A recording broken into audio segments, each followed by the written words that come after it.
we're that close. And you could tell we're that close. And, in recruiting, when you see the facility going up right now, it's going to be easy to tell the kids this is the place to go. You add the education on with the facilities, it's top notch. And this coaching staff, you can't beat it. Coach, you said you feel like we're that close. Why do you think that? Well, the physical aspect of it, you start seeing the players. I had an opportunity to go inside and watch them work out.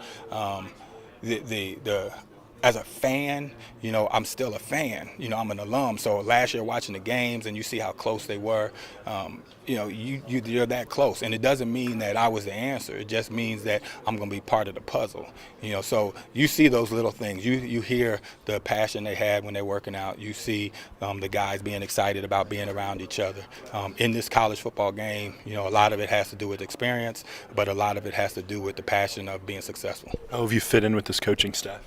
Right now, I was part of the birthday prank joke on Coach Smith. I don't know if you guys saw it on social media, but again, we're sitting there, we're talking. There's no egos involved. I don't want to be a distraction with all the hype about me and Coach Lou, but we're just added pieces to the puzzle. We're familiar with the area, we're familiar with the media, we're familiar with the student athletes. A lot of the student athletes for the last two classes who are seniors and juniors now, I've recruited and helped recruit. So the comfortability of being back is phenomenal. The former players being in contact with me is great.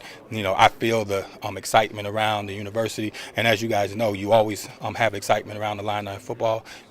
I've talked to Nick Anderson and Kendall Gill, and those guys are coming back this weekend. They're excited for us.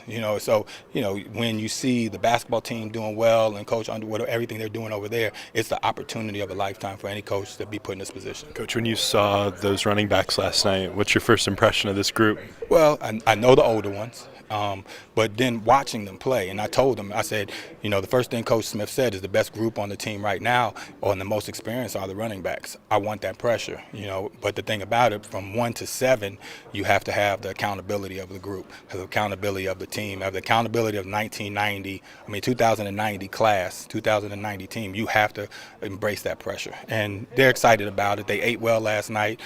We had some stories, and the thing about it, and I told them, you be accountable for the other 105 guys that are on the team, and we'll have success this year. Who are some of those former players that were reaching out to you and just kind of contacting you? I mean, from Howard Griffith to Dana Howard to Jeff George. Jeff George called me. He was the first one to call me. Howard, of course, is my best friend. So those are the guys that are around. You got the guys who are local from Jeff Finke who are calling and reaching out and having, I guess you could say the excitement as well, and again, that pressure, I've also got calls from former players who are coaches now and say, hey, now I want you to take a look at my kid, because they felt at times, their kid wasn't getting looked at. But at the same time, we want the best players to come here just like every other university. No favors, no favors. Lovey didn't keep you on last time. What does it mean to you for him to give you this chance? Well, I think I'm more prepared. And when I left that last time, I thanked him just as well. And I told him if I was working at IBM, I'd still have an Illinois shirt on and be cheering. So it was easy for me to come over here without any clothes because I had a ton of Illinois clothes still at home. So they were laughing at me because I had more Illinois clothes than they did. So I'm always going to be an alum. And the thing about it is that when he didn't keep me aboard, my pride was hurt, but at the same time I said I'll never let it happen again. So it was easy to know that I would be prepared when I came back. I learned a lot more in offense. I learned a lot more about college football. And for me, this opportunity is perfect because I think I'm perfectly prepared. With your previous experience and expertise, what do you think you just bring to this coaching position? Well, the thing about it is I've been in a situation to where you're playing in championship games. I've been in a situation to where you're developing players who want to be successful. That's the part that our offense that we've run in the last two places I have been in are similar to what we do here. We just finished having a meeting just now, and those are some of the things we just talked about. What are we able to do differently that you guys did and had success with? And we changed a couple things already. So I'm excited. I feel like I'm part of the system. I'm part of the program. I'm part of the change that's going to happen. How have you changed during these years since you? Well, I lost a little hair. The thing about it is that you don't want to just be looked at as a recruiter. You want to have value in the meeting rooms with the coaches. You want to have value because our job is to develop young men into grown men, not only on the football field, because my job is to help them get a job, whether it's IBM or the New York Jets.